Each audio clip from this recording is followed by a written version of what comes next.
Vou compartilhar a tela com vocês.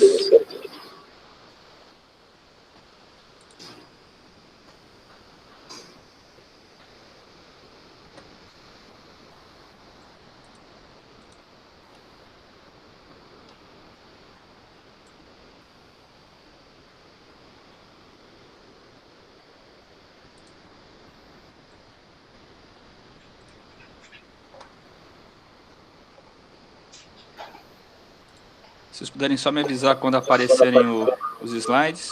Já está aparecendo. Já está aparecendo? Então tá bom. Sim, tá sim. Então tomar nosso último copo d'água.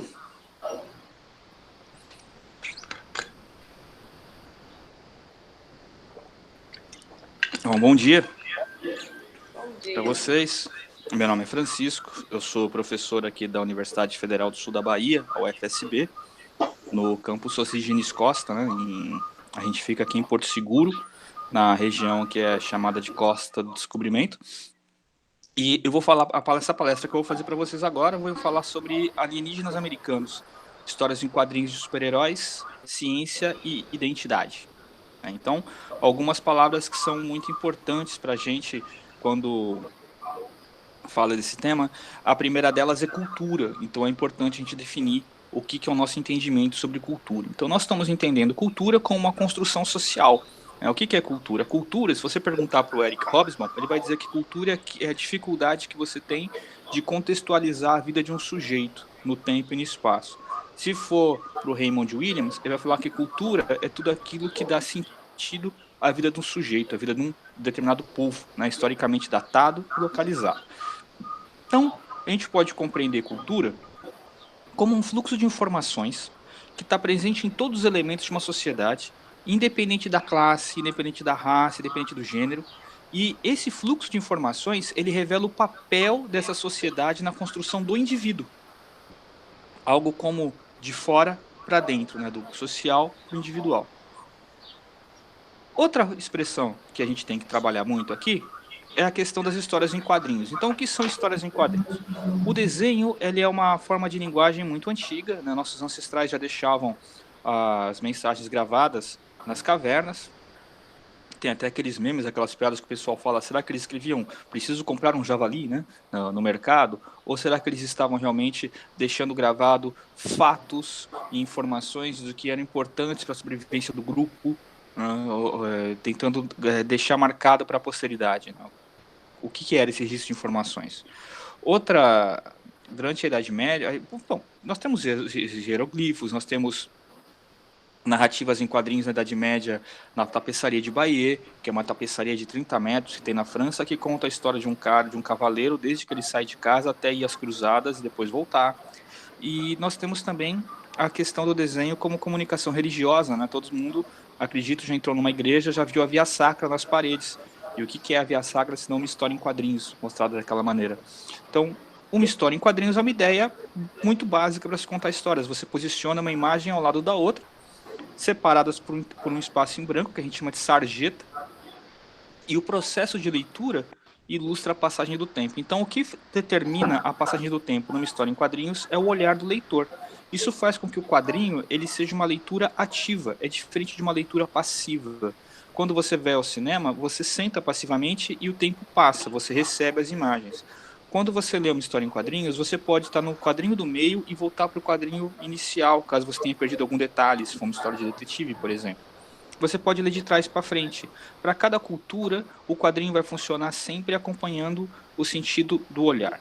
Tá? Então, e o tempo, a passagem do tempo, a gente identifica que ela acontece na sarjeta, entre o seu cérebro se comunicar com um quadrinho e com o seguinte ou com o anterior.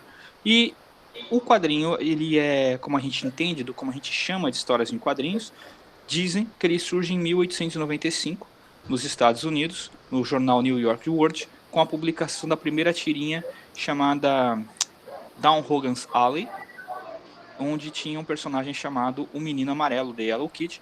Você percebe que nessa tirinha, por exemplo, que eu estou mostrando, não existem os balões de pensamento, não existem os balões de fala, a estrutura do quadrinho é diferenciada, e que no casaco dele, no último quadro, você tem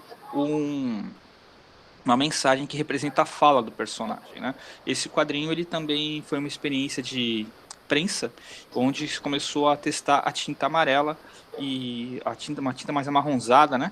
E por isso deu origem também ao termo imprensa marrom, né? Amarelo marrom, imprensa marrom, que seria imprensa de má qualidade nos Estados Unidos, também vem, a expressão também vem daí. Bom, e dizem que este é a primeira história em quadrinhos, certo? Só que é complicado querer datar qual é a primeira história em quadrinhos, porque elas são uma expressão artística típica da reprodutibilidade técnica. História em quadrinhos, como nós as entendemos, elas são fruto da Revolução Industrial.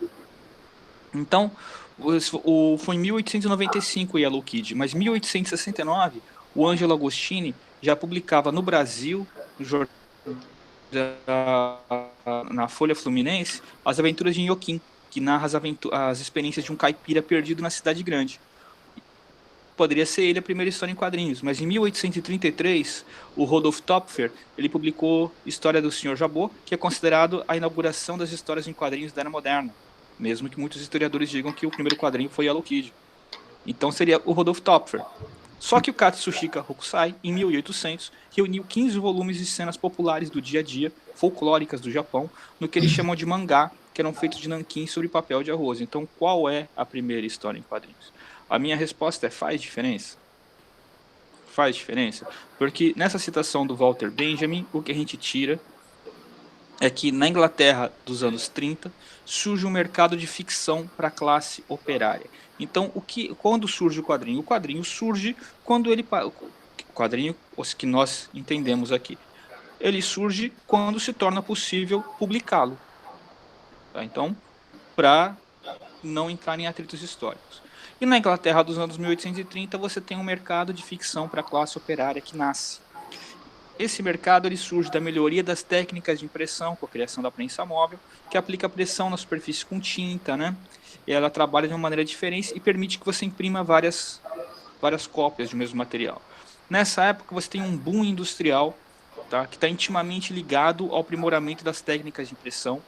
E a origem dos quadrinhos, então, ela é indissociável. Você não consegue separá-la do surgimento do jornal impresso, já que o quadrinho moderno ele surge nas páginas dos jornais. Surge como um veículo de comunicação em massa. Então, nessa Inglaterra dos anos 30 do século XIX, você tem uma classe operária que começa a ter alguma disponibilidade financeira para o entretenimento. E isso representa, junto com a mudança na tecnologia de impressão, mudanças sociais, né, que vão levar ao aumento da literacia. Tá bom, mas que literacia é essa? Você vai ter o surgimento do Penny Dreadful. Penny Dreadful, ou Penny Horrible, ou Penny Awful, ou Penny Number, ou Penny Blood, é um tipo de revista de ficção publicada naquela época, dirigida ao público masculino da classe trabalhadora a partir de 1830. São histórias de ficção sensacionalista e horror. Então, o Penny Dreadful ele é uma opção acessível às novelas seriadas como as do Charles Dickens, que custavam cerca de £1 cada. Eu tenho certeza que vocês se recordam das aulas de literatura que explicavam como que os romances de Machado de Assis eram publicados no Brasil no formato de folhetins. Né? Então o Dickens também era algo parecido na Inglaterra, não era igual, mas era parecido, e custava £1 cada capítulo do Dickens. Então quem lia Dickens era o pessoal mais privilegiado. E quem não tinha dinheiro para ler Dickens, que não podia gastar £1 para pagar um capítulo de história, né, ele podia gastar £1 para ler a história inteira no Penny Dreadful. Então 12 pennies faziam £1. Então o penny seria mais ou menos 1 centavo. Uma libra esterlina na época valeria 100 pennies, né, 100 pences, que seriam 20 shillings. Então assim, um shilling era caro para quem trabalhava na fábrica, né? Então você tem vários recortes, um deles da alfabetização, e a pessoa trabalhava na fábrica, ela era alfabetizada e ela tinha lá 1 centavo do salário dela que ela gastava semanalmente para ler uma história de sangrenta. Acontece que quando você tem os Estados Unidos, eles vão importam, né, tudo dos hábitos muito dos hábitos da Inglaterra, e entre eles vem a Pulp Fiction. A Pulp Fiction ele é o Penny Dreadful, só que contextualizado no oeste dos Estados Unidos. Então você tem revistas Pulp no final do século XIX até mais ou menos século XVI, até mais ou menos 1916. Você tem revistas que são destinadas a contar O leste dos Estados Unidos, ele é mais desenvolvido, vamos dizer o seguinte, sim, no sentido de que foi colonizado primeiro. Tá? Então, quando você tem a expansão para o oeste, o pessoal que está em Nova York, o pessoal que está do lado direito do país, quer ter contato com o que está acontecendo. Ele tem contato através das revistas pulp, que contam histórias de vaqueiros, contam histórias de Billy the Kid, contam as histórias do Buffalo Bill, certo? E só que vão dando... vão sendo um terreno bom para se produzir outros tipos de história. Então, essa literatura pulp, que é a literatura pulp fiction, ela vai se caracterizar por ser histórias de papel de baixa qualidade e histórias de ficção. Elas eram impressas em papel de polpa de madeira, por isso pulp fiction, né, que é um papel mais amarelado e muito barato. Elas tinham um total de 0 ilustrações e, em média, cada uma tinha 135 mil palavras. O escritor de pulp fiction, primeiro o editor ia atrás de um ilustrador para conseguir a capa, e depois pegava a imagem da capa, mandava para o escritor e falava: eu quero uma história sobre esta imagem. E aí o escritor ganhava por palavra. Então você virava para um escritor de pulp fiction e falava: quantas pessoas precisa para trocar uma lâmpada? E ele respondia: a lâmpada criada por Thomas Edison em 1900, sabe? Aquele texto bem cheio de linguiça, porque o cara ganhava por palavra. Essa revista Pulp Fiction, ela vai dar origem a vários títulos, em especial esse chamado de Amazing Stories, que era editado por um engenheiro elétrico chamado Hugo Gernsback, que em 1916 vai começar a cunhar um termo chamado science fiction, que vai virar a nossa ficção científica. Muitos escritores que a gente tem como famosos da mídia hoje, como Isaac Asimov, o H.G. Wells, o Ray Bradbury, Júlio Verne, o criador do Conan, o criador do Tarzan, eles estrearam seus trabalhos em uma pulp fiction. Neste exemplar, em especial, do Amazing Stories, você tem a publicação de um conto chamado Armagedon 2419 AD, onde se conta a história de um piloto dos Estados Unidos chamado Robert Buck Rogers, que ele dorme numa caverna. Ele lembra é baseado numa história infantil do Dick Van Dyke, né? Que o cara dorme numa caverna e quando ele acorda, todo mundo envelheceu e ele continuou jovem. No caso do Buck Rogers, você tem 500 anos, não sei, acho que são 20 séculos de diferença entre quando ele dorme e quando ele acorda. E ele acorda no futuro e vai liderar a humanidade e tal. Isso aqui. É interessante Buck Rogers porque ele é o primeiro conto de ficção científica a ser adaptado para o formato de quadrinhos. Outra palavra que vai aparecer para a gente são os alienígenas. Tá? Então, o que é um alienígena? A ideia de alienígena, de vida extraterrestre, é a vida que não se origina a partir da Terra. É também chamada de vida, né? É isso que a gente chama de vida alienígena. Não nasce na Terra, então é alienígena. Então são formas de vida que são ainda hoje em dia hipotéticas, podem variar de organismos simples, como bactérias, até seres mais complexos do que seres humanos, a gente não sabe. Tá? Então também foi proposta ultimamente a possibilidade de que vírus podem existir em meios extraterrestres. Então, vida alienígena é a vida que não se origina a partir do planeta Terra. Então você cria esse termo, tendo como ponto de análise, como ponto de conceito, de que a Terra é um lugar comum para a vida.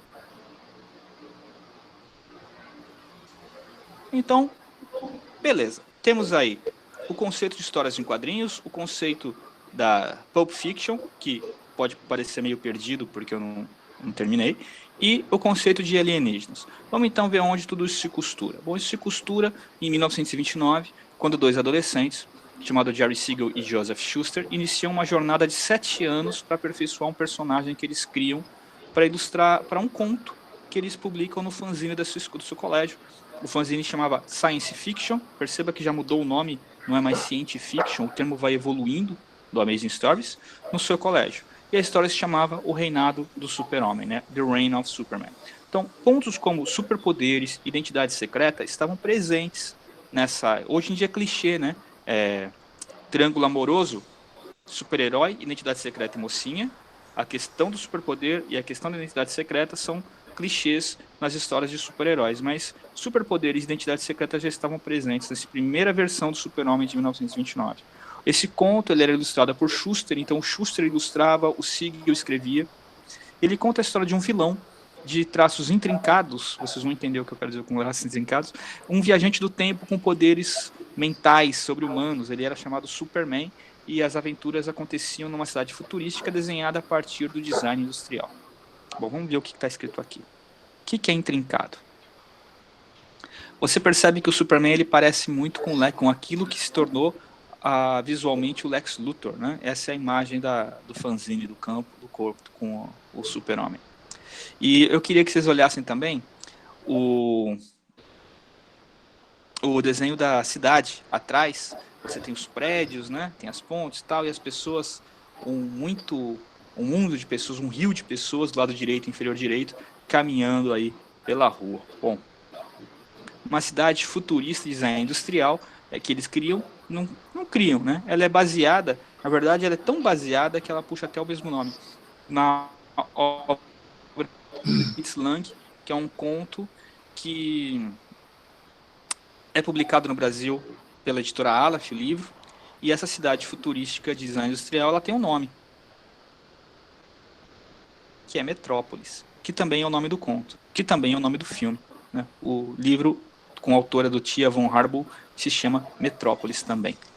Então, pô, de repente você começa a perceber que a ideia do Super-Homem não é tão, que a ideia da cidade do Super-Homem não foi tão original assim. Mas existem outros pontos que a gente precisa olhar. Eles levaram 7 anos para aperfeiçoar o personagem e em 1938, quando a revista Action Comics número 1 é publicada, ela apresenta para o público uma versão muito diferente do que é o Superman. Ele não é mais o vilão, ele agora é o herói, ele não é mais careca. Tá? O careca agora vai ser o vilão. Então essa edição ela é um sucesso de vendas. Ela inaugura, aqui tem uma discussão, alguns historiadores dos quadrinhos dizem que a era de ouro dos quadrinhos começa com a publicação de Tarzan dos Macacos dos jornais, mas ele era o primeiro herói de ação. O primeiro, assim como o primeiro herói de ficção científica a aparecer nos quadrinhos é o Buck Rogers, mas o primeiro super-herói é o Super-Homem. Então, você tem porque existiam heróis antes, como o Fantasma do Lee Falk, o próprio Mandrake, que vai aparecer, eu vou ter que citar daqui a pouco, mas super-herói você tem é o Super-Homem. Então, você pode dizer que a Era de Ouro dos quadrinhos também começa com a publicação de 1938, quando surge um mercado consumidor que não existia antes e que leva um tsunami de novas empresas, de novas editoras, a desejarem imediatamente uma fatia daquele mercado. Então, quando surge o Super-Homem, quando vem a Action Comics número 1, você pode falar que é dado o golpe mortal nas revistas Pulp, porque as editoras agora vão começar a se dedicar a publicar quadrinhos. Então aqui eu tenho a capa de Action Comics número 1 e 3 fatores que não podem ser dissociados da sua publicação por causa da data, que é a quebra da Bolsa de Nova York de 1929, o New Deal, que é a política do Delano Roosevelt, foi de 33 a 39, é de 38, e os tambores da Segunda Guerra que rufavam na Europa. Então, não se pode olhar para o Super-Homem, olhar para essa coisa de venda sem olhar o que estava acontecendo nos Estados Unidos daquela época. Então, ele era um alienígena, mas ele era americano. E o que estava acontecendo naquela época é muito bem resumido por essa fala que o Will Eisner, criador do Spirit, também um dos quadrinistas mais importantes da história dessa indústria, e ele falou isso numa entrevista para um jornalista que não é o Joel Schumacher dos filmes, e ele fala como que foi naquela época, que quando a gente conta a história do Super-Homem, faz parecer que foi fácil publicar, mas na verdade nenhuma editora queria publicar algo chamado Superman, por causa que Mein Kampf tinha acabado de ser publicado nos Estados Unidos e todo mundo, esse conceito de super-homem, de homem superior, o impacto psicológico dessas ideias que criava fantasia era imenso para o bem e para o mal. Então você tem criadores que vão incorporar alguns elementos nas suas obras e você vai ter empresários que vão se negar a publicar esses trabalhos por causa da ligação com o regime alemão. Tudo isso faz parte da identidade desse personagem. Todo esse caldeirão cultural do que estava acontecendo faz parte desse personagem. Que a gente olha para ele, a gente reconhece, mas para entender exatamente o que é ser um alienígena americano, a gente precisa olhar por baixo da pele e entender o que tem, quais são os diferentes discursos que estão sendo veiculados quando você lê uma história em quadrinhos de super-heróis. Vamos olhar então um pouco mais sobre o Super-Homem. Primeira pergunta que as pessoas fazem: por que ele usa por que ele usa bota? Por que ele usa cueca por cima da calça? Bom, ele nunca usou a cueca por cima da calça. Acontece que você é um adolescente, quando a gente fala da origem do Super-Homem, dois adolescentes criaram, a palavra-chave é dois adolescentes. Qual era a cultura de massa consumida por dois adolescentes nos anos 20 para os anos 30? Então você ia ao circo. Qual era o ideal do homem mais forte? Era o homem strongman, era o fortão do circo. E como ele se vestia? Ele se vestia com um calção, que podia ser uma tanga de selva, ou algo, uma sunga colada na pele, que ele calçava botas. Em 1934, Mandrake, o mágico, ele fazia sucesso nas tirinhas de jornal, que eram publicadas, né, nos quadrinhos do jornal. E em 1912, nas revistas Pulp, foi lançado o conto Uma Princesa de Marte, do Edgar Rice Burroughs, que traz um personagem chamado John Carter. John Carter, ele tem umas características muito bacanas, né? Vocês podem perceber que ele também está de bota e no quadro do lado direito. O John Carter, ele é um ser humano que é transportado para Marte logo depois da Guerra Civil, da Guerra de Secessão.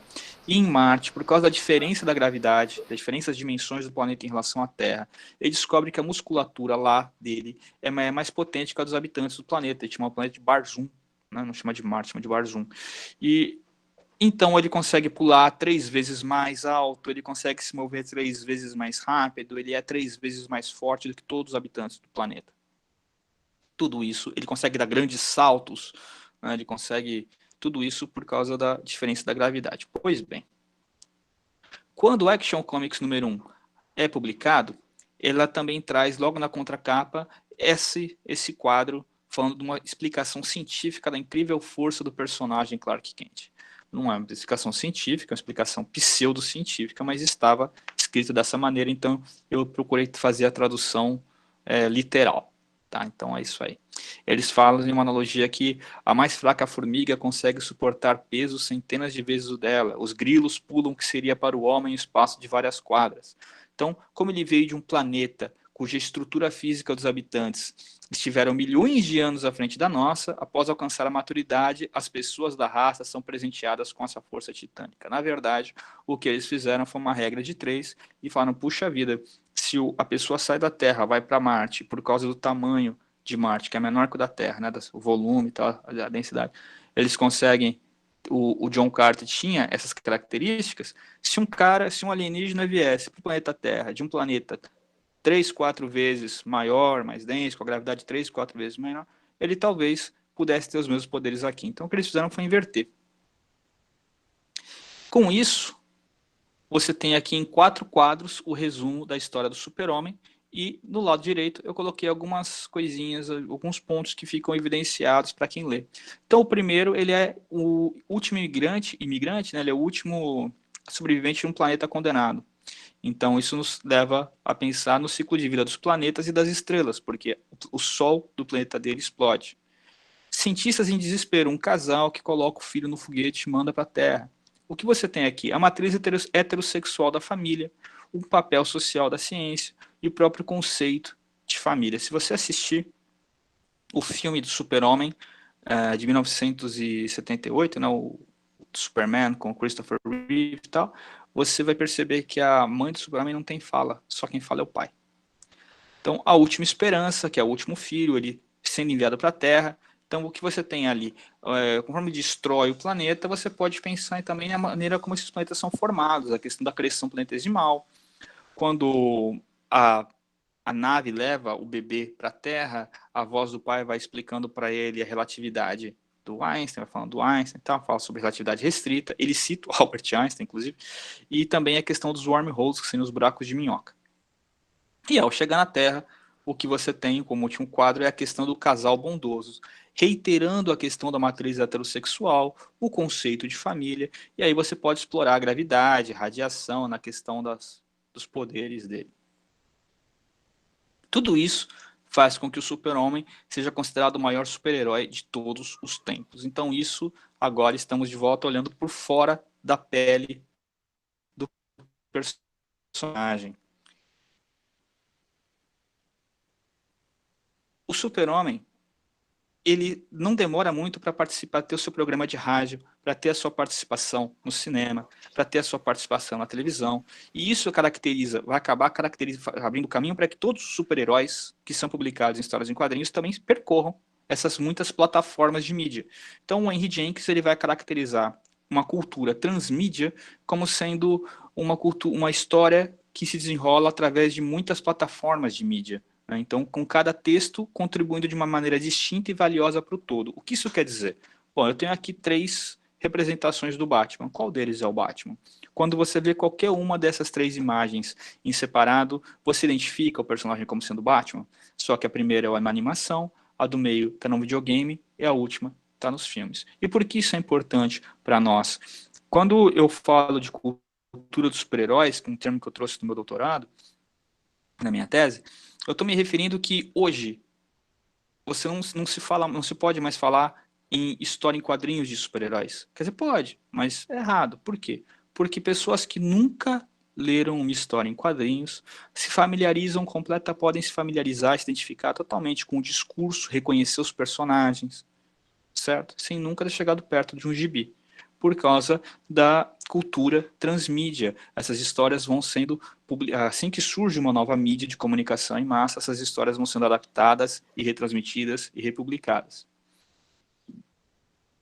Agora, então, nós precisamos olhar a origem dos super-heróis e entender que desde o início elas inspiram o nascimento dessa cultura. E essa cultura, quando ela migra de plataforma para plataforma, ela se adapta e ela se integra para o contexto histórico daquele momento.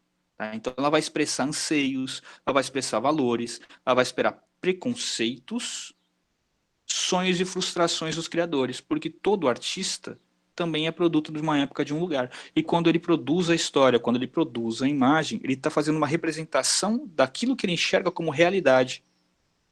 E é assim que nós consumimos a realidade. Então, essas histórias estão as representações do real ou daquilo que o autor deseja mostrar como real. Por exemplo, em 1962, na primeira aparição do Quarteto Fantástico, nós temos aqui essa fala da Susan Storm para o Ben Green, quando eles estão prestes a roubar um foguete experimental e chegar até a Lua. Por que roubar um foguete experimental e chegar até a Lua se a viagem é tão perigosa e podemos ser atingidos por radiação cósmica?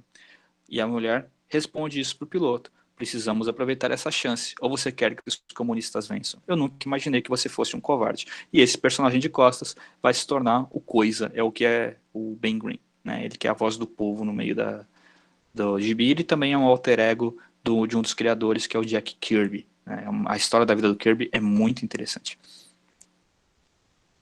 Então, quando eu falei do alter ego, porque a questão da identidade ela é muito cara à cultura dos super-heróis, por causa da questão da representação. A representação é fundamental porque ela é baseada na construção de papéis de gênero, papéis que são performáticos para o masculino e o feminino. Então a gente tem uma cultura toda baseada na representação binária. Existe um único modo de ser homem bom. Existe um único homem de ser uma mulher boa para esta sociedade. Então são únicos esses papéis de gênero e eles são hierarquizados entre si. Isso faz com que em 1984 essa cultura, essa linha de pensamento, nos leve a consumir produtos que reforcem, produtos culturais, que nos reforcem a imagem do que é ser homem, com o aval da política. Né? Esse cara que está aí no canto superior direito é o Ronald Reagan, ele foi presidente 2 vezes dos Estados Unidos, antes de ser presidente ele foi ator de filmes de faroeste, e aqui na tela eu tenho o Stallone, o Rambo, infelizmente eu não preciso apresentar, porque tem filme dele até hoje. O Schwarzenegger, do canto superior esquerdo, ele é o Exterminador. Exterminador não, é o Comando para Matar. Tem o relógio ali, aquele relógio dele fez sucesso, todo mundo queria. E no meio, embora ele não faça tanto sucesso nos cinemas, o Chuck Norris ainda é a melhor representação do que é do que se espera do homem macho estadunidense, e a série dele de maior sucesso na TV se chama John Walker, Texas Ranger, né? Esses produtos, esses filmes, esses personagens no cinema, eles estão refletindo um ideal do que se espera do homem. E coloquei nos anos 80, porque se você esperar puxar um pouquinho mais para trás, o que aconteceu logo antes dos anos 80? Você tem a Guerra do Vietnã. Quando eu coloquei o Quarteto Fantástico, gente, você vê lá 1962, né? É pré-corrida espacial, tem todo aquele contexto da disputa da Guerra Fria, mas logo na sequência você vai começar a Guerra do Vietnã. E os Estados Unidos perdem a Guerra do Vietnã. Então, quando você tem essa indústria do macho man, do brucutu vindo, ela é uma resposta cultural à derrota do espírito dos Estados Unidos. Quando o Quarteto Fantástico rouba um foguete para ir para a Lua antes dos comunistas, é porque os Estados Unidos estão perdendo. Isso que a gente chama de corrida espacial, eles perdem de lavada. Eles conseguiram chegar na Lua. Parabéns. Se você olhar satélite, primeiro homem no espaço, tudo eles perdem. Tudo eles estão para trás. Então é muito discutível falar que os caras venceram essa corrida, até porque ela até hoje não acabou. Mas então o que você tem são a cultura de massa dando uma resposta para problemas vividos pela sociedade. Expressando, então olha, nós perdemos a Guerra do Vietnã, mas nós aqui somos os bonzões, certo? E eu estou falando do homem, mas e a mulher? Por que eu não falei da mulher? Já que logo depois do surgimento do super-homem surge Suprema, a Mulher Maravilha. Mas o nome dela é adaptado, os editores não gostam da palavra Suprema, riscam, e Suprema é um anagrama para Superman, e fica apenas The Wonder Woman, e ela é descartável. O papel da mulher, principalmente na questão ela já é decalcada desde o início pela Mulher Maravilha. Ela não tem a ciência, os poderes dela não tem nada a ver com ciência, ela não tem o controle, ela não tem um celular, ela não tem um aparelho tecnológico, exceto se for concedido por um homem. O papel da mulher, descartável, é de seu interesse romântico, né? Ela sempre, a mocinha delicada que precisa ser protegida do mal, ou ela é sedutora, sexualizada, porque ela tem que tentar o homem escapar, fugir, evitar o seu caminho de virtude, a tentação do herói. A sexualidade da mulher é silenciada, ela é silenciada no sentido de que ela não existe a partir de uma expressão da personagem feminina. A sexualidade ela é exacerbada porque a mulher, então percebe, ela é silenciada e no local dela é colocado outra que serve apenas ao conforto e ao prazer do olhar masculino. O corpo objetificado da mulher é objetificado para o prazer de quem lê. Isso também nos traz a um terceiro ponto, que é a questão das mulheres nas geladeiras, que é o sofrimento exacerbado da mulher para dar o poder para a glória masculina, né? A questão da proteção. Então, Woman in Refrigerators é um movimento dos Estados Unidos que é criado pela Gayle Simone, e vocês têm aqui um recorte de uma história do Lanterna Verde, dos anos 90, onde ele chega em casa e a namorada dele foi morta, esquartejada e enfiada dentro da geladeira. E é depois dessa cena que cria esse movimento para se discutir isso. Por que o sofrimento da mulher é o trampolim para a batalha, para a honra, para a glória do homem? Então, uma desculpa, uma justificativa para a gente trazer esse assunto para cá, está na fala da professora Joan Scott, quando ela explica o que é gênero, e ela se refere ao discurso. Gênero é um discurso da diferença entre os sexos. Então, ele fala, gênero não quer dizer, não está se referindo só a ideias, mas às instituições, às estruturas, práticas cotidianas, os rituais, tudo aquilo que constitui uma relação social. Então, o discurso da diferença dos sexos é um instrumento de ordenação do mundo. E mesmo que ele não é anterior à organização social, mas ele é inseparável da organização social. Então, esse discurso da diferença dos sexos é a organização social da diferença sexual. Ele não reflete a realidade biológica, mas ele constrói o sentido dessa realidade. Então, é muito importante para nós olhar para isso dentro da cultura dos super-heróis.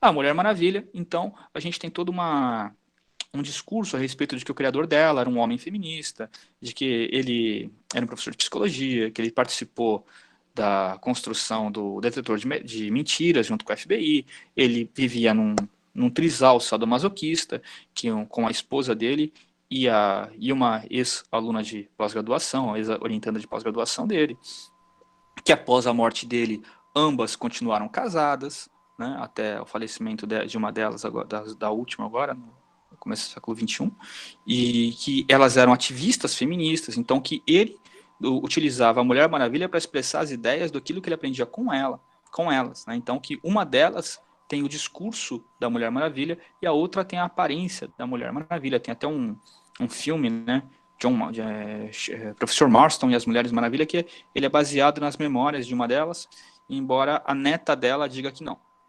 E aqui você tem uma imagem é bem puxado para o BDSM mesmo, né, da questão do shibari.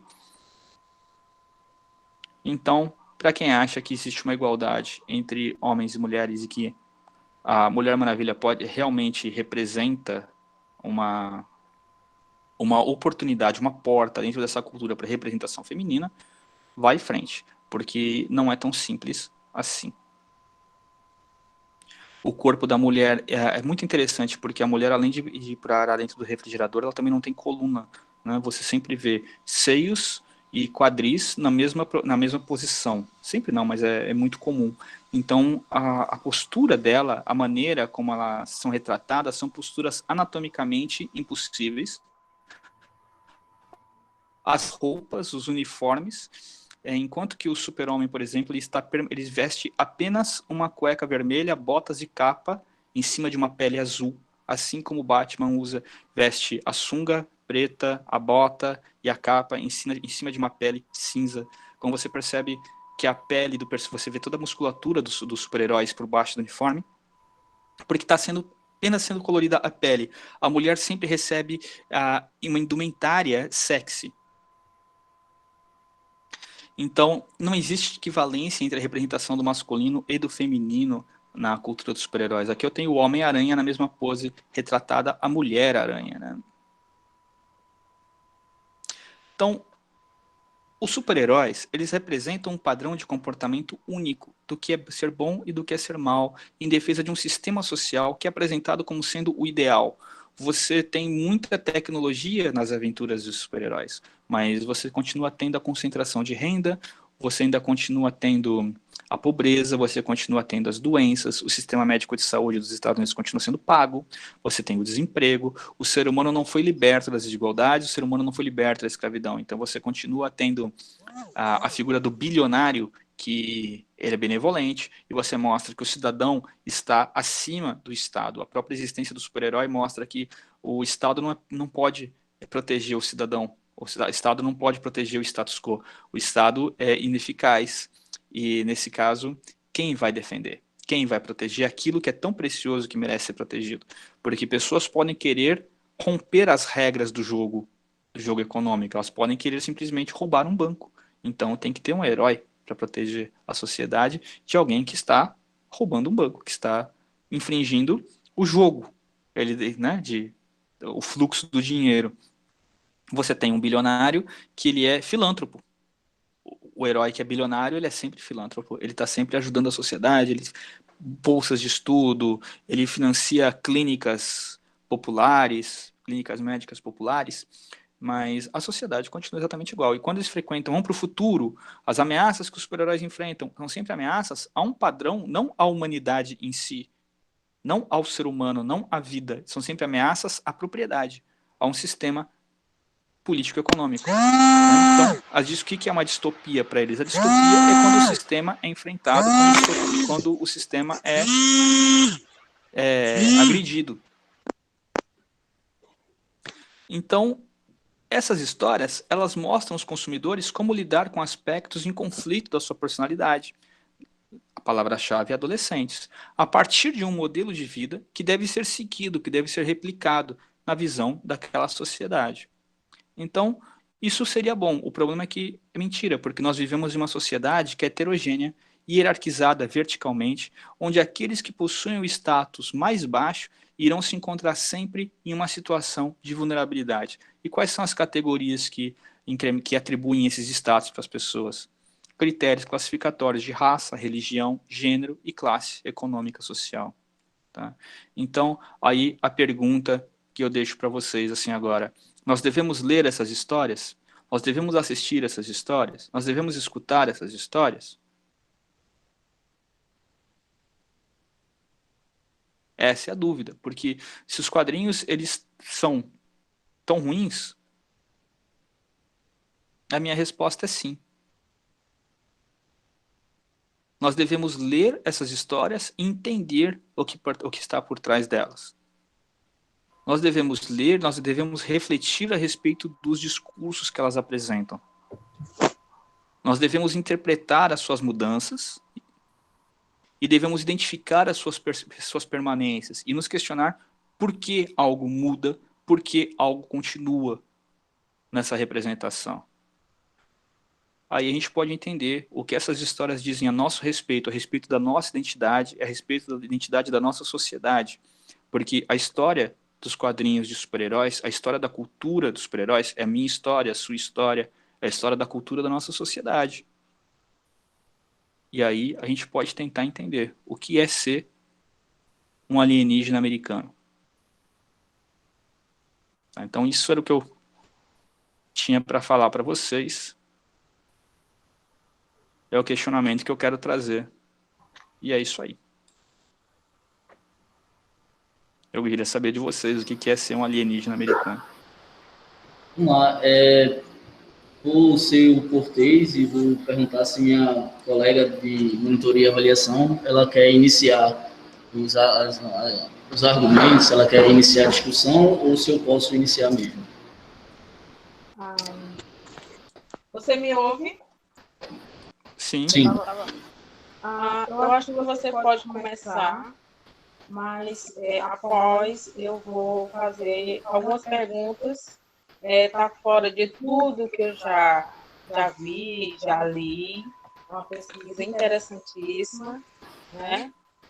Estou muito feliz de estar aqui para poder estar monitorando, assim, muito diferente. Eu gostei muito. Você pode, Glauciano, iniciar. Tá bom. Primeiro, eu gostaria de parabenizar ao Francisco pela apresentação dele. Ficou muito boa, ficou claro, ficou objetivo. Os slides ficaram de boa qualidade, não ficou aquele slide cheio de coisa. Só para não assustar ninguém, eu estou de máscara, eu estou na minha escola, tá? Então, eu estava dando aula, aí esse período agora eu estou sem aula, aí eu estou aqui numa salinha escondida aqui, para poder fazer a avaliação, por isso a máscara. Francisco, vamos fazer isso não como se fosse um interrogatório, vamos fazer isso como se fosse um bate-papo. Eu queria saber quem foi que trabalhou na construção desse trabalho junto contigo. Se tu fez ele só, se tu teve ajuda, se ele é produto do teu doutorado. Gostaria de conversar um pouco a respeito disso. Cara, ele é um produto do meu doutorado. Eu fui orientado pelo professor Piassi na USP, durante o mestrado e durante o doutorado. Durante o mestrado, a gente pesquisou a questão da relação... Como é que fala? Da relação cultural que você tem, a questão da satisfação cultural que o consumo dos histórias em quadrinhos proporciona para a pessoa. Então, por que é tão difícil fazer com que o aluno se interesse por ciência na escola, se quando ele vai ter horário de prazer, ele se dedica a consumir ciência? A divulgação científica disfarçada nas histórias em quadrinhos. Então, nós tivemos esse primeiro recorte. Quando a gente foi para o doutorado, a gente teve um segundo recorte que falou, não, peraí, mas nem tudo são flores. Realmente, os quadrinhos exercem uma divulgação científica disfarçada, mas a gente tem que olhar aqui todas as camadas desse discurso a serem identificadas. Então, a gente fez essa investigação durante o meu doutorado, e aí o produto final dele, na minha tese, e uma parte dele vem essa reflexão que eu trouxe para vocês. Além disso, existem outras bases de bibliografia que vão apontar para uma visão mais positivista do uso dos quadrinhos no ensino de física, como, por exemplo, o trabalho do professor Cacarius, na Universidade de Minnesota, que ele escreve o livro sobre... Como é que é o nome do livro dele? Amazing Physics of Superheroes, né? A fantástica física dos super-heróis. E nesse livro ele vai analisando como que você pode dar aula de física utilizando somente exemplos das histórias em quadrinhos de super-heróis. Mas fica nisso. E aí a gente realmente entende que, olha, você pode dar aula de física usando quadrinhos de super-heróis, mas você deve?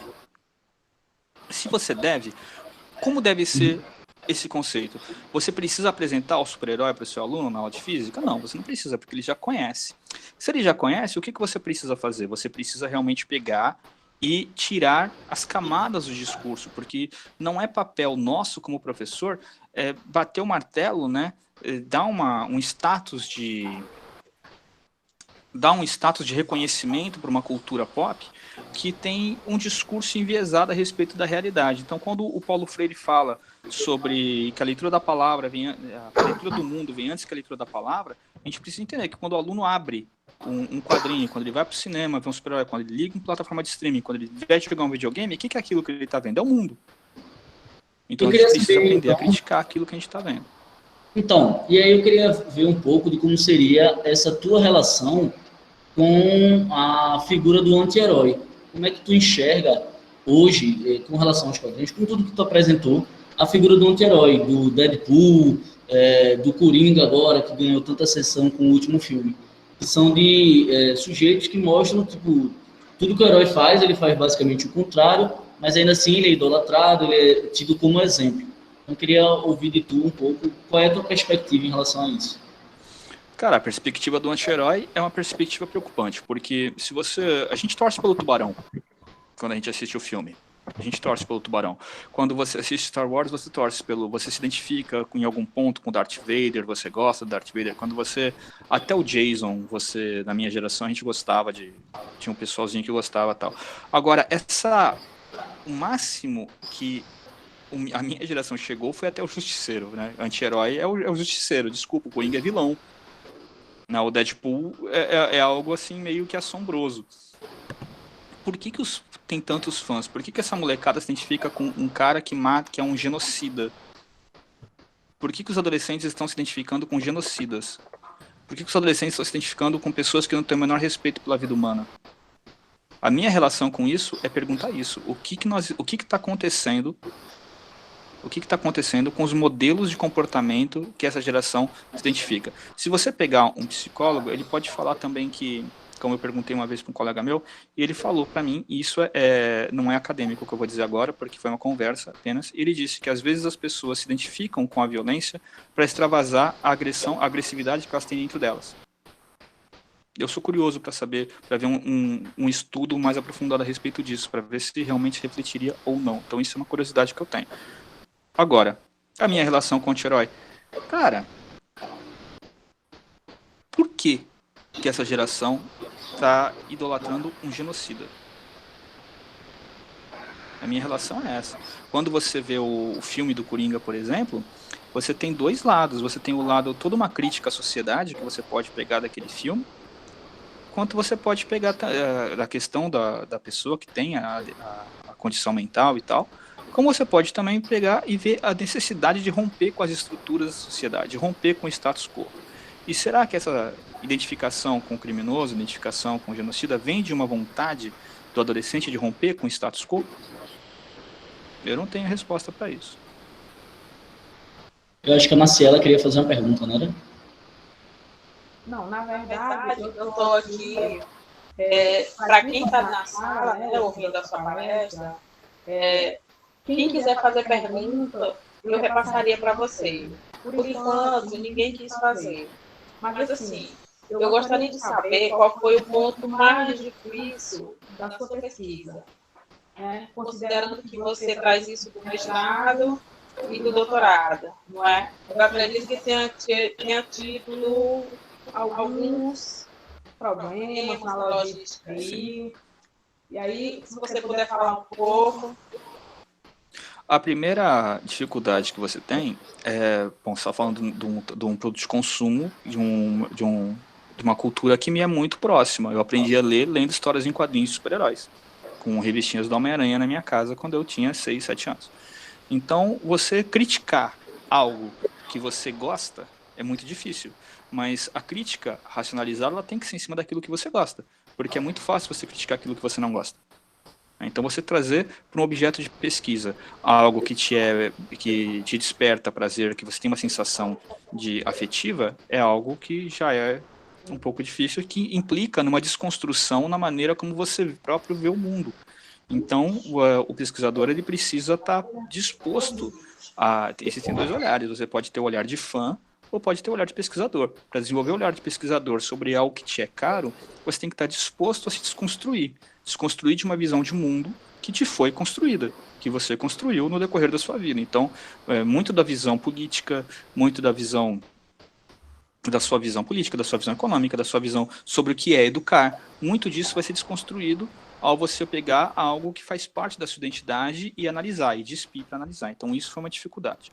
Outra dificuldade foi a questão de compreensão do que é o papel da ciência nas histórias em quadrinhos. Porque se você procura algo que é mais positivista, algo que é mais explícito, como o trabalho do professor Cacalhos, já tem. Tem, você não precisa fazer. Você pode pegar o livro dele e aplicar na sala de aula e fazer análise dessa aplicação. E isso está feito. Mas é isso realmente física? Aprender física, aprender ciência, a representação da física e a representação da ciência é isso? É lousa, a fórmula? É só essa relação que as pessoas têm com a ciência? Ou existe uma outra relação maior? E aí, quando você vai estudar a relação maior, você vai precisar aprender a dominar outros referenciais, você vai aprender semiótica, aprender análise do discurso, vai compreender que tem um diálogo entre as representações de gênero, as representações de raça, as representações de classe, elas mantêm um diálogo com a ciência no decorrer de todas as histórias dessa cultura, da mesma maneira que nós, em nossas vidas, travamos um diálogo com a ciência no decorrer dos nossos dias. Quando se fala trazer o cotidiano, analisar o cotidiano do aluno, o que é o cotidiano? O aluno não fica rolando rocha em plano inclinado o dia todo, medindo, marcando hora para ver o que... Não é isso a relação do aluno com a ciência. A relação é outra. Então você também precisa desenvolver mais o seu olhar para entender esses diálogos, para compreender essas relações. E isso, para quem cresce com a cultura dos super-heróis, não é algo fácil. Porque nós trabalhamos com concepções explícitas, com concepções binárias. E tudo aquilo que não pertence ao binarismo é tido como disforme, é tido como errado. Tudo aquilo que foge às concepções do quadrinho do bem e do mal, você tira como errôneo. Então essas foram as dificuldades que eu enfrentei. Outra foi a falta de bibliografia a respeito. Então eu acabei tendo que criar minha própria bibliografia no decorrer do mestrado, no decorrer do doutorado, e recorrer. E isso foi também muito bom, porque hoje eu atuo na Universidade Federal do Sul da Bahia, eu não estou numa faculdade de educação. Eu estou num centro de formação interdisciplinar, que é o Instituto de Artes, Instituto de Humanidade, Artes e Ciências. E desde o mestrado, então, eu fui aprendendo que o ensino de física, o ensino de ciências, ele precisa ser interdisciplinar pela própria natureza da ciência, que é interdisciplinar. Que ao trabalhar com educação, nós temos que ser interdisciplinares, porque a educação é interdisciplinar pela própria natureza do conceito de educação, de educar, né? Então, mas é muito difícil para o professor de física entender isso, foi muito difícil para mim. Então, as maiores dificuldades eu colocaria nisso. Francisco,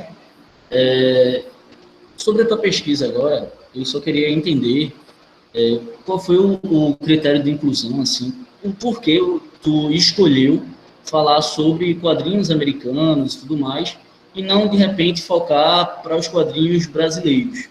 Os quadrinhos que a gente tem aqui, acho que o mais provável de ser conhecido por todo mundo seriam as historinhas da Turma da Mônica.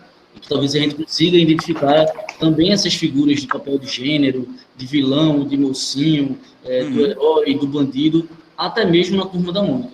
Mas eu queria saber o porquê que tu escolheu um quadrinho americano, e em específico, agora mais para a reta final, do Super-Homem para ilustrar.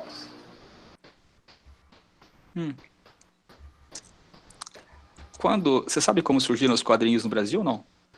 Não. Não, tá.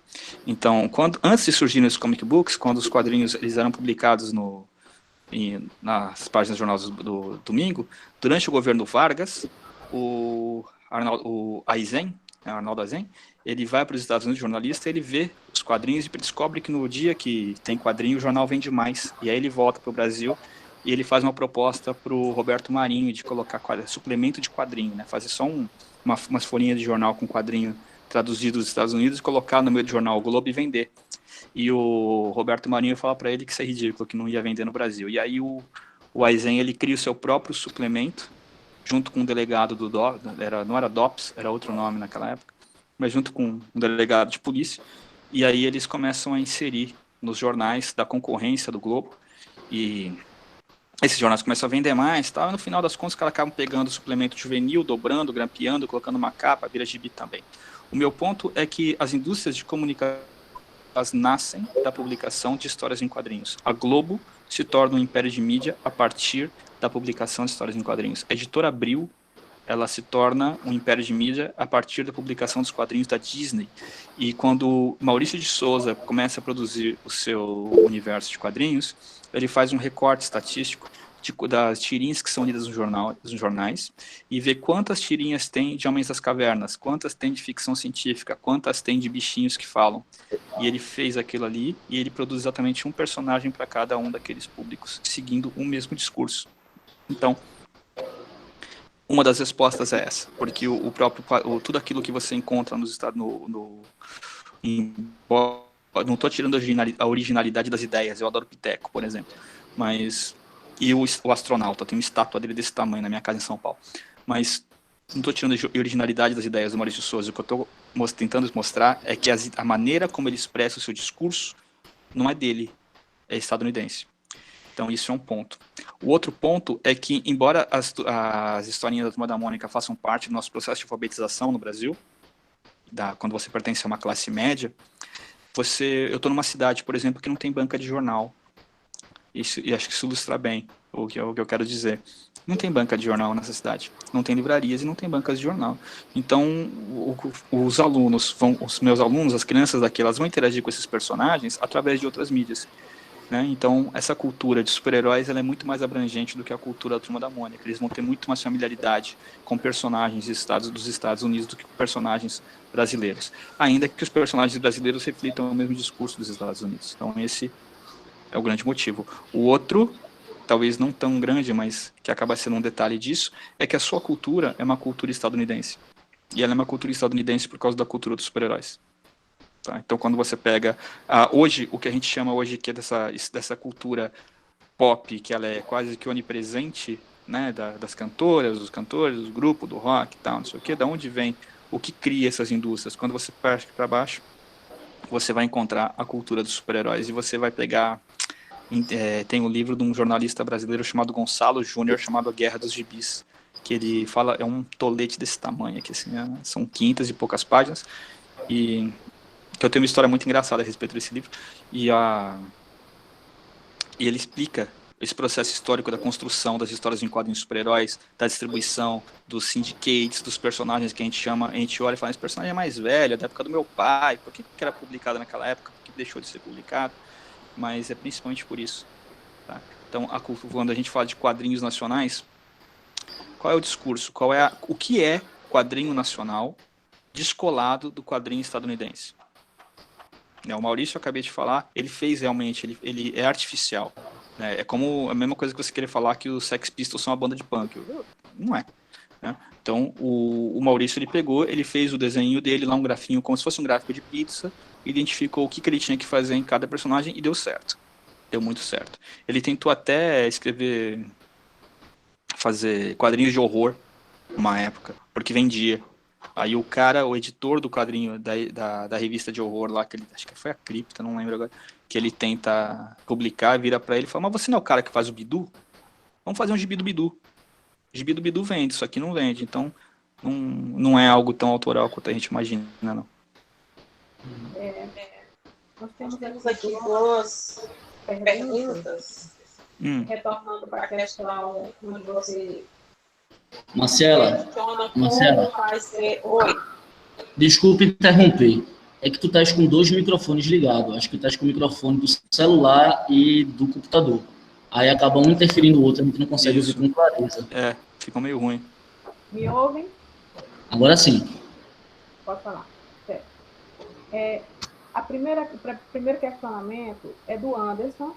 Ele diz assim: acredito que as pessoas estão enjoadas dos heróis mocinhos e partindo para anti-heróis como, acho que é de Deadpool, não sei pronunciar direito, e o Capuz Vermelho, quebrando o padrão de um herói normal. O que vocês acham?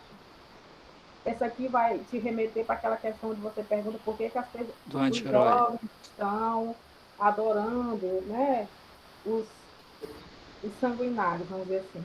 E a Larissa Alves diz o seguinte: o que você acha sobre a questão da devoção que a Arlequina tem pelo Coringa? Né? Então, assim, são 2 questionamentos bem interessantes. São mesmo. Falar... Posso sim. Acho que respondendo o Anderson... Cara, respondendo o Anderson, bom, eu acho interessante que você usa o termo normal, porque existe realmente o modelo, né, o arquétipo, a gente tem muito bem definido do que é ser um herói. E aí, bom, Cara, vamos lá, vai. É o seguinte, quebrando o padrão, mas quebra o padrão? Quando todo mundo já deve ter visto aquele meme de, nunca vi, como é que a pessoa pode gostar de Star Wars e ser a favor de uma ditadura? Como é que a pessoa pode ler Harry Potter e ser a favor e ser contra as minorias? Você já olhou realmente qual é o discurso do Harry Potter? Você já olhou realmente qual é o discurso do Star Wars? O que é o Star Wars? Né? Quem é o mal no Star Wars? Que lado que é? O lado negro da força. Né? Então você tem tem toda uma discussão a respeito do que, né? Então, enfim.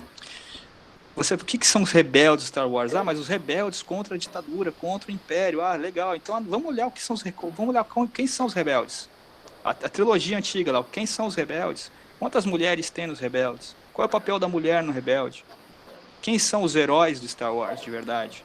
Cadê o homem negro? Cadê a mulher negra no Star Wars?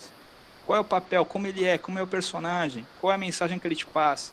Então, fica explicado como que uma pessoa pode ser grande fã de Star Wars e ser machista, e ser a favor de uma ditadura.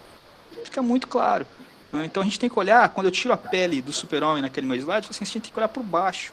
Né? Isso daí eu aprendi com o meu orientador, você tem que olhar as coisas por trás, tem que olhar quais são as esferas de discurso onde aquele produto se origina e como você se identifica com ele. Então quando você pega o Capuz Vermelho é o justiceiro dos anos 70. E no final, o justiceiro mata bandido. Bandido bom não é bandido morto? E aí? Percebe?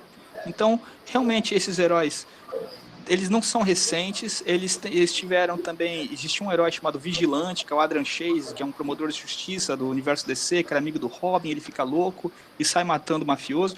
Então, essa ideia do herói violento, como anti-herói, ele é uma ideia antiga.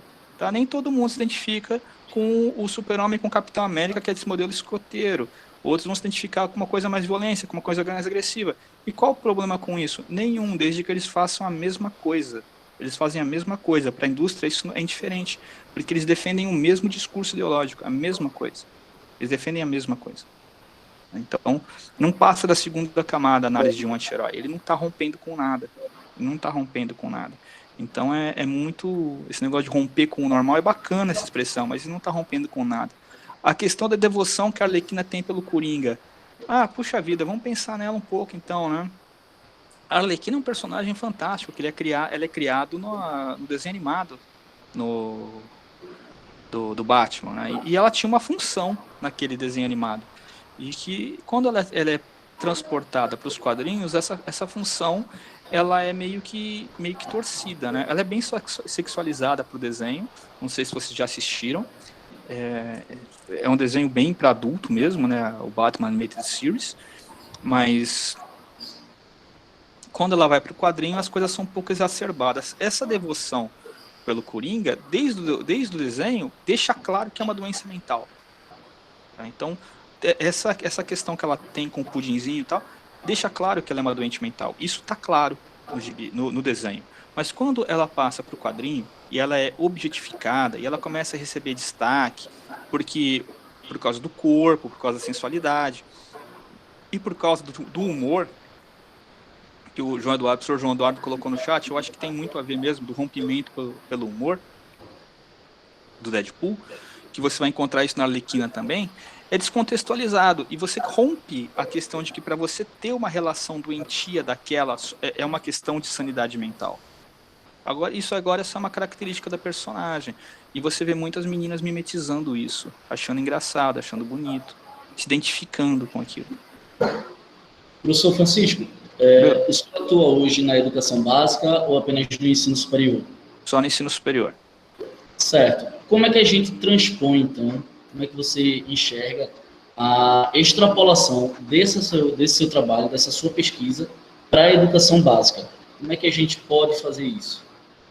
A gente pode fazer isso de várias maneiras. A gente trabalha aqui na UFSB, a gente tem um convênio, né, com a Escola de Ensino Médio, que é o complexo integrado aqui. As atividades estão interrompidas por causa de Covid, mas uma coisa que a gente fazia em São Paulo, por exemplo, é tentar ensinar as crianças a ler e interpretar os quadrinhos. Porque ler, mas sabe entender? Sabe interpretar aquilo que está lendo? Então, uma vez que você discute a questão da representatividade, a questão de como que as mulheres são mostradas nos quadrinhos, a questão da objetificação da mulher. E depois você lê o quadrinho da Arlequina com ela. Você já viu qual vai ser a reação das meninas? Depois de você debater o que é um relacionamento tóxico, depois de você explicar o que é abuso, será que elas vão ler da mesma maneira? Eu não fiz isso com a Arlequina, mas eu fiz com a Mulher Maravilha. Eu fiz com os Vingadores, quando está em São Paulo, oficinas assim. Você trabalha com a questão de... Não é uma questão de aula.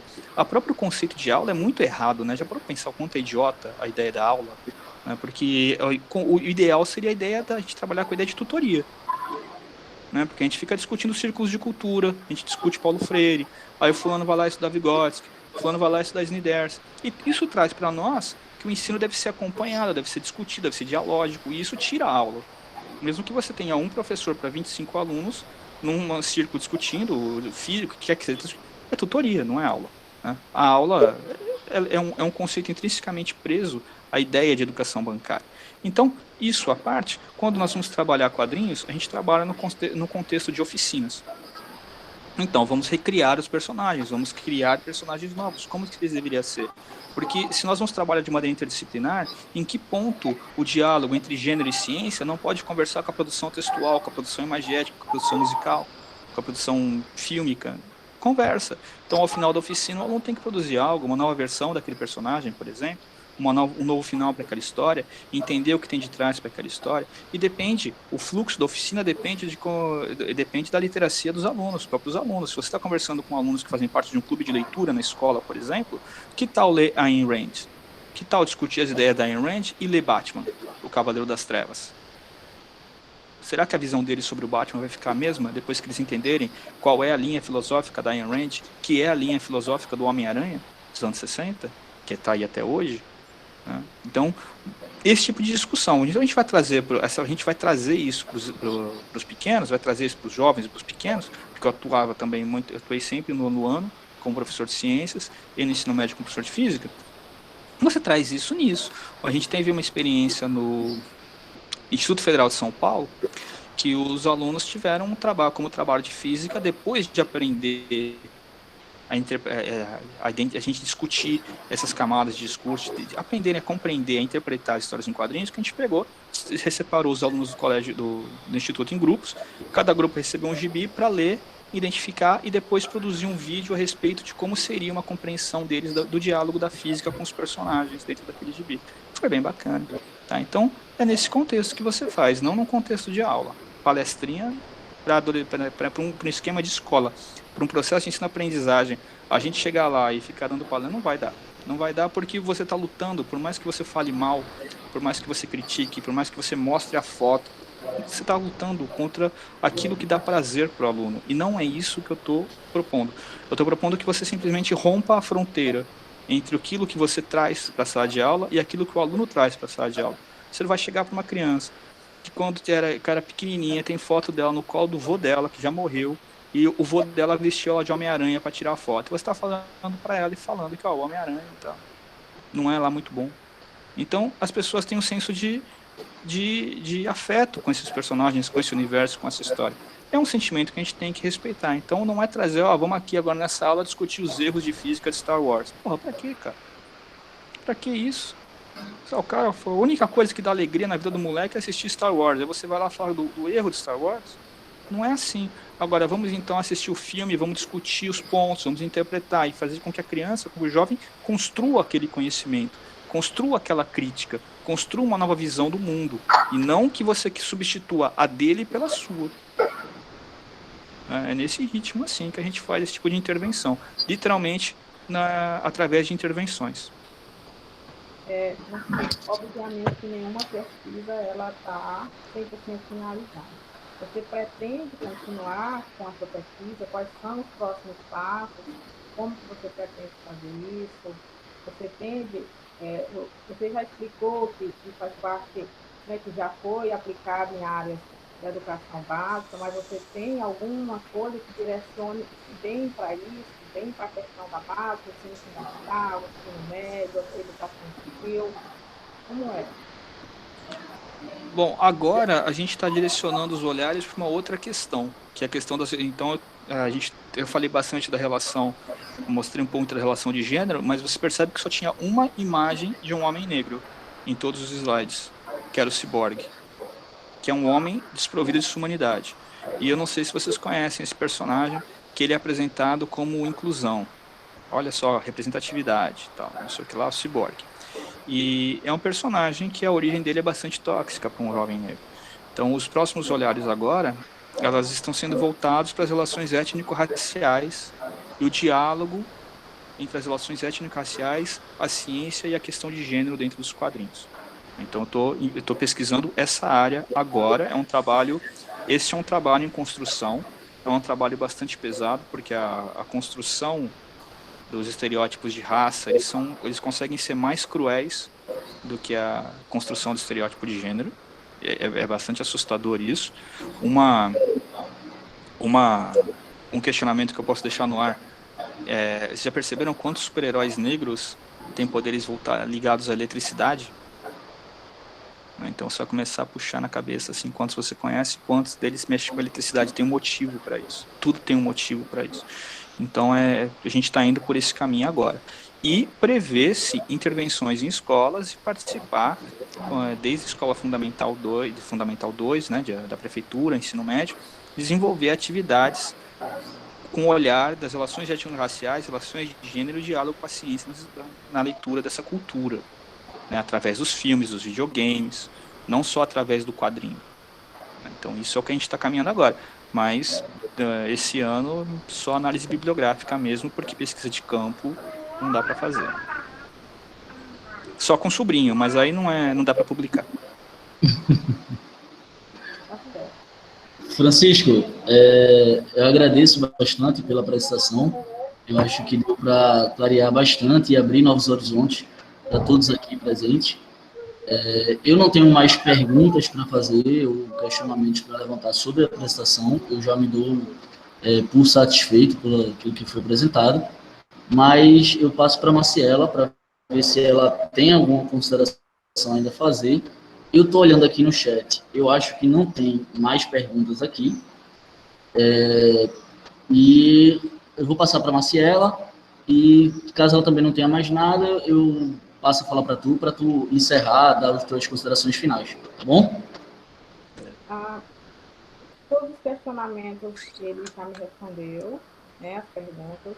Só tem o pessoal que está participando não tem mais questionamentos, só tem o questionamento do Gibson em saber se a gravação vai ficar disponível no YouTube. Eu acredito que sim, né, assim como todo o evento. O que eu tenho para falar sobre a apresentação de hoje é que foi perfeita. Você tem domínio do que você fez, obviamente. A sua pesquisa é pertinente em todos os sentidos, em todos os níveis da educação, e não só da educação, mas da sociedade, né? E eu só lhe dou os parabéns pela pesquisa e lhe desejo mais sorte no percorrer, no continuar da sua pesquisa, certo? Obrigado.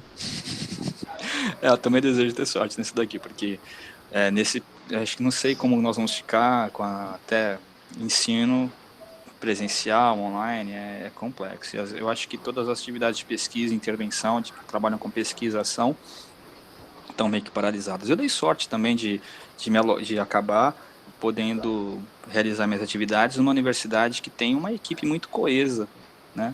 Na licenciatura, a gente atua na licenciatura de Ciências da Natureza, que também é uma licenciatura interdisciplinar, e a gente tem muitos projetos. Infelizmente, a gente não, por enquanto, todos na geladeira, esperando a vacina.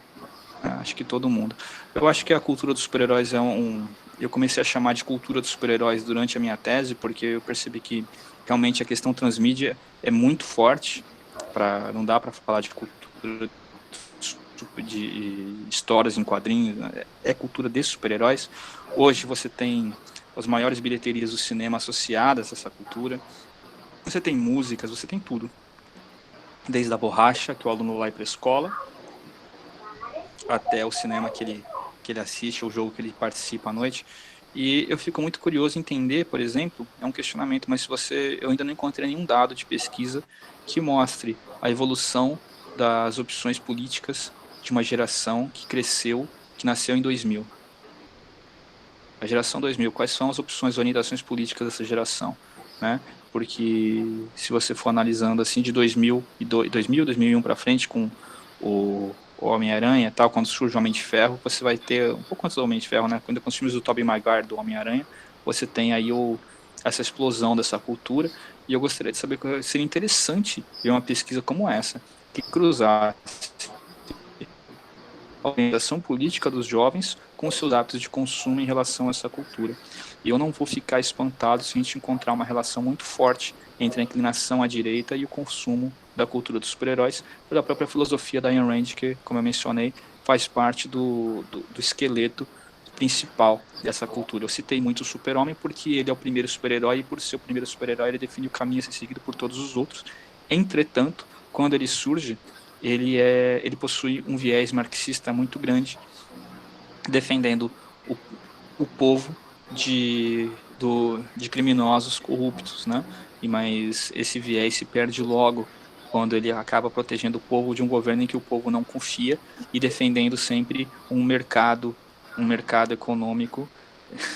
É cruel, mas ele defende o mercado e o povo do governo, né? Ou de influências contra o mercado. Então, mas no começo, no primeiro quadrinho, ele tem um viés marxista bastante grande ali. Tá, é isso, queria agradecer o convite, foi muito legal participar aqui, foi uma manhã divertida, é sempre um prazer falar do trabalho da gente. Estou disponível, meu contato está no slide, mas eu posso colocar aqui também no chat, né?